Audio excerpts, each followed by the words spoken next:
Hello दोस्तों, आप सभी का फिर से स्वागत है हमारे इस YouTube चैनल में। तो हम लोग पढ़ रहे हैं हमारा संविधान। तो हमारा संविधान में हम लोग जो है कल 1858 का भारत शासन अधिनियम पढ़े हैं। इस अधिनियम में जो था गवर्नर जनरल लॉर्ड कैनिंग अंतिम गवर्नर जनरल एवं प्रथम वायसराय, मतलब इस अधिनियम में जो है गवर्नर का नाम बदल के वायसराय कर दिया गया था। तो अब हम इसके आगे पढ़ते हैं 1861 का भारत परिषद अधिनियम। देखते हैं इस अधिनियम में क्या क्या, इसकी क्या क्या विशेषताएं हैं।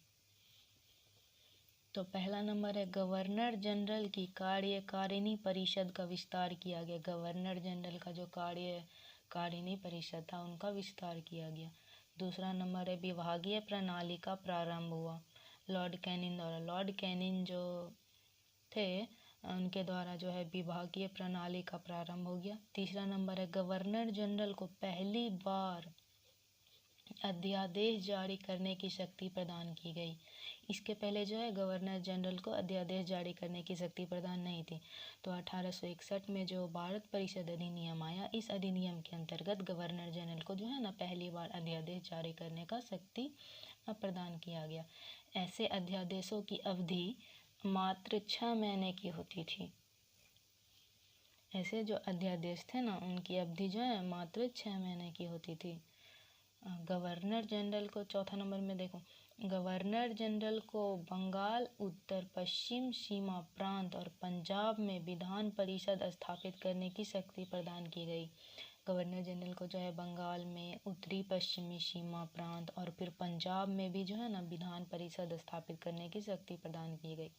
पाँचवा नंबर, इसके द्वारा कानून बनाने की प्रक्रिया में भारतीय प्रतिनिधियों को शामिल करने की शुरुआत की गई।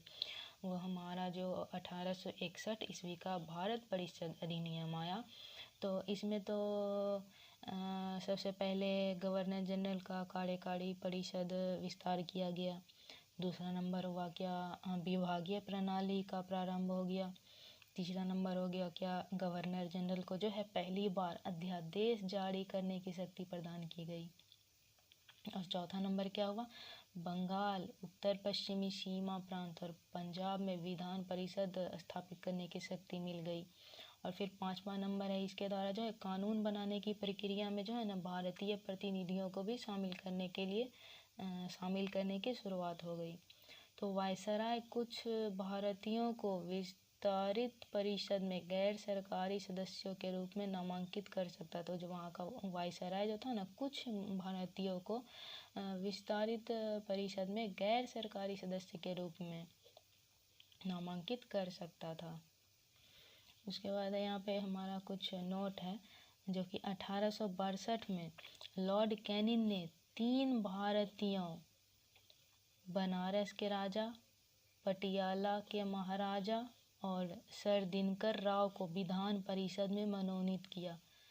तो फिर 1862 में जो है लॉर्ड कैनिंग ने 3 भारतीय, मतलब पहला भारतीय था बनारस का राजा, दूसरा था पटियाला का महाराजा और तीसरा सर दिनकर राव को विधान परिषद में मनोनीत किया गया।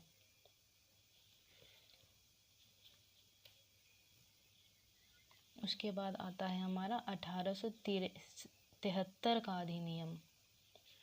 तो 1873 का अधिनियम में देखते हैं क्या है। तो इस अधिनियम के द्वारा यह उपबंध किया गया कि ईस्ट इंडिया कंपनी को किसी भी समय भंग किया जा सकता है। 1 जनवरी 1884 को ईस्ट इंडिया कंपनी को औपचारिक रूप से भंग कर दिया गया। 1873 का जो अधिनियम आया, इस अधिनियम में सबसे पहले तो ये लागू कर दिया कि ईस्ट इंडिया कंपनी जो है ना किसी भी समय पे भंग किया जा सकता है। उसके बाद जो है 1 जनवरी 1884 को जो है ना ईस्ट इंडिया कंपनी को औपचारिक रूप से भंग कर दिया गया। उसके बाद शाही उपाधि अधिनियम 1876 आया है। तो शाही उपाधि अधिनियम में इस अधिनियम के द्वारा जो है ना गवर्नर जनरल की केंद्रीय कार्यकारिणी में छठे सदस्य की नियुक्ति कर उसे लोक निर्माण विभाग का कार्य सौंपा गया। और फिर 28 अप्रैल 1876 ईस्वी को एक घोषणा द्वारा महारानी विक्टोरिया को भारत की साम्राज्ञी घोषित किया गया। तो वो शाही उपाधि अधिनियम, नाम ही है शाही उपाधि, तो फिर इसमें महारानी विक्टोरिया भी आई हैं। तो शाही उपाधि अधिनियम 1876 में जो है सबसे पहले तो है इसमें गवर्नर जनरल की केंद्रीय कार्यकारिणी में छठे सदस्य की नियुक्ति कर उसे लोक निर्माण विभाग का कार्य सौंप दिया गया। उसके बाद जो है 28 अप्रैल 1876 ईस्वी को एक घोषणा किया गया जिसमें जो है ना महारानी विक्टोरिया को जो है भारत की साम्राज्ञी घोषित कर दिया गया।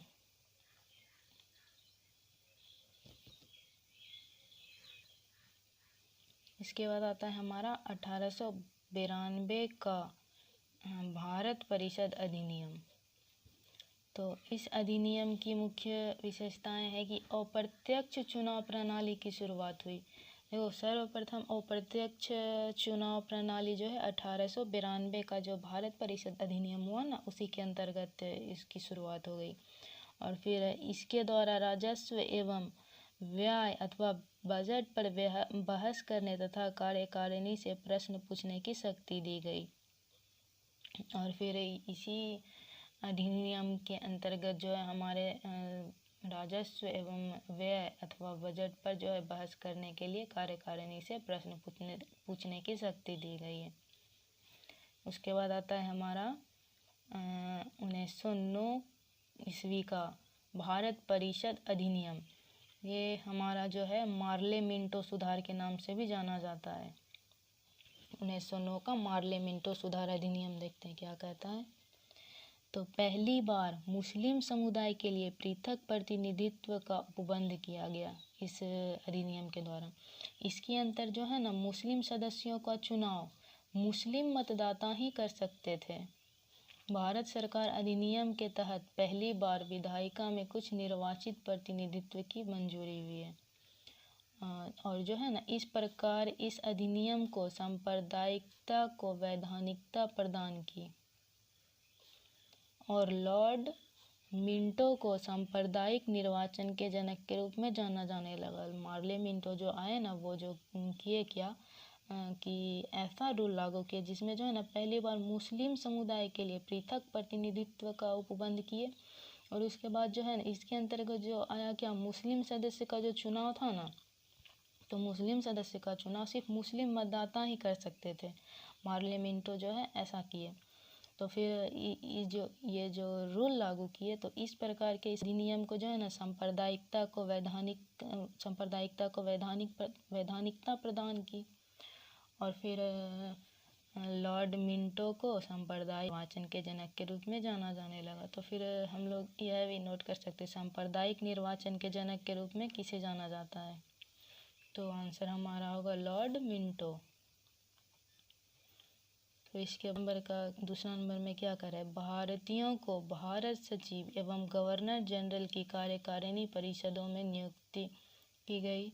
और फिर तीसरा नंबर है केंद्रीय और प्रांतीय विधान परिषदों को पहली बार बजट पर वाद विवाद करने, सार्वजनिक हितों पर प्रस्ताव पेश करने, पूरक प्रश्न पूछने और मत देने का अधिकार मिला। और फिर चौथा नंबर है प्रांतीय विधान परिषदों की संख्या में वृद्धि की गई। पांचवा नंबर है सत्येंद्र प्रसाद सिन्हा वायसराय की कार्यपालिका परिषद के प्रथम भारतीय सदस्य बने।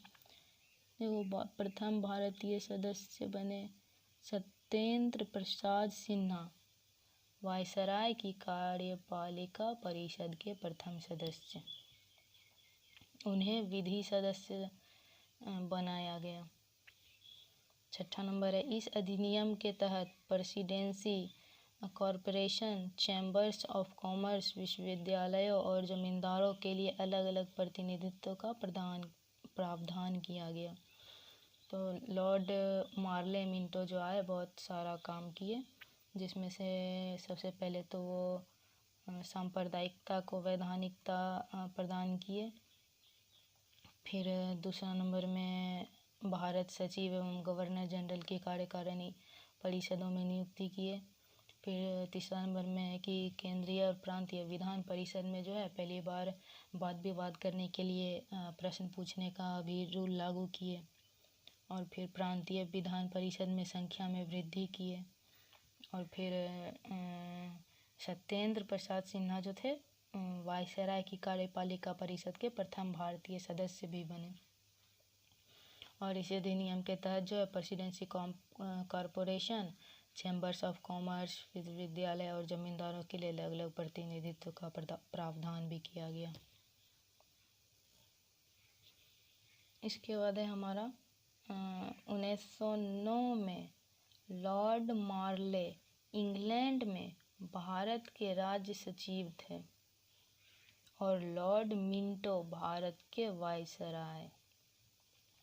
जब 1909 ईस्वी की बात करें हम तो फिर 1909 ईस्वी में जो है लॉर्ड मार्ले इंग्लैंड में थे लेकिन भारत के राज्य सचिव थे। और फिर लॉर्ड मिंटो जो है भारत के वायसराय थे। तो भारत में ब्रिटेन के सभी संवैधानिक प्रयोगों में से सबसे कम समय तक चलने वाला अधिनियम 1909 का भारत परिषद अधिनियम बना। जितना भी भारत में जो है ब्रिटेन का जितना भी संवैधानिक प्रयोग हुआ ना, सबसे कम समय तक चलने वाला अधिनियम यही अधिनियम था 1909 का भारत परिषद अधिनियम।